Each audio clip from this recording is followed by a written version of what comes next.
then just my next question is about any advances in rehabilitation or care over the past 5 years that you think is particularly noteworthy, and then kind of how that has become integrated in your care of patients on the day-to-day or on the broader scale.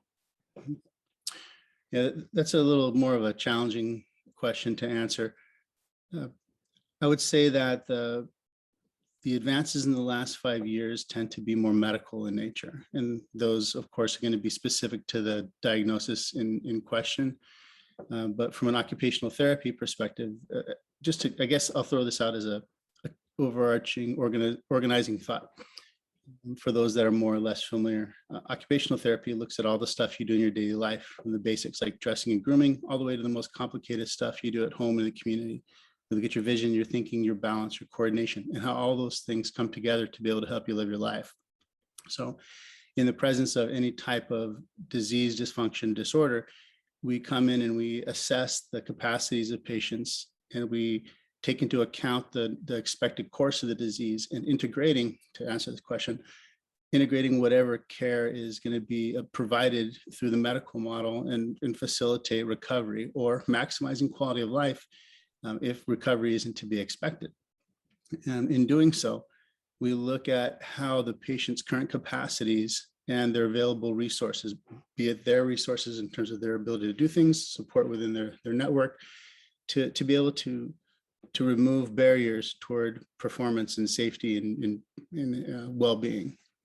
So there's nothing that comes to mind in terms of there has been this recent breakthrough in research or a therapeutic that's been developed in terms of how things are provided. And one reason for that is occupational therapy's approach to assessing and treating, in some sense, is timeless. Even in the presence of the most cutting edge advancements in understanding, it boils back down to the way in which we participate in our daily routine, the things that we take for granted, the meaningful and the mundane.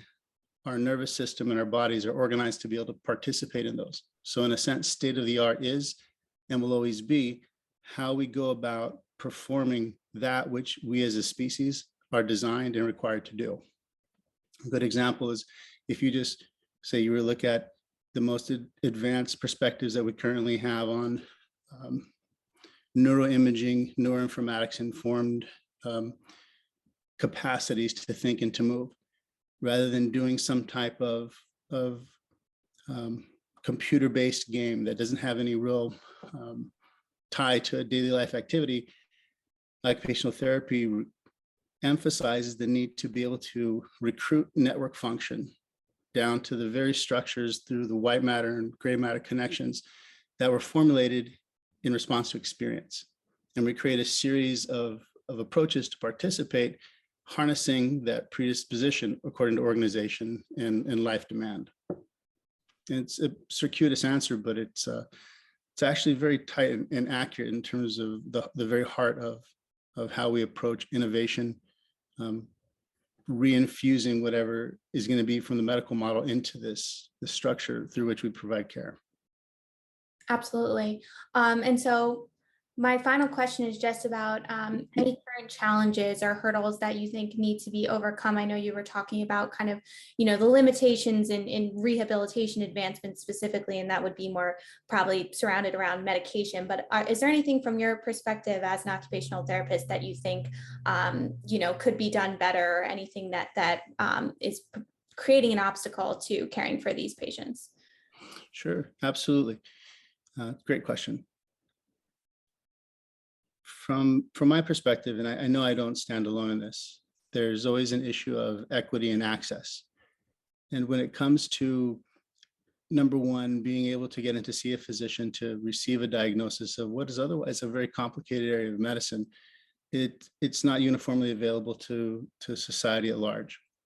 And among those that do have the benefit of perhaps getting a diagnosis, there's no built-in, established, well-functioning system to make sure that people get the equal amount of care and resources across the continuum of their recovery or ongoing survival. So I would say a challenge to overcome is, well, I'll tie up with that. One is to look at within movement disorders and neuromuscular disorders, people also experience neurocognitive changes that are often missed. There are certain diagnoses where it's understood to be inherent and key to co-presenting to the more overt movement-related issues. But there is a subgroup of patients that suffer in silence, and the result of a system that is inadequately prepared to detect, to treat, and to surveil long-term sets people up for a subsequent lifetime of potentially unnecessary suffering. So I would like to be able to, in my current work with my colleagues at USC Keck, does target these populations in need and the opportunities for innovation to be able to provide care early and throughout the course of their needs.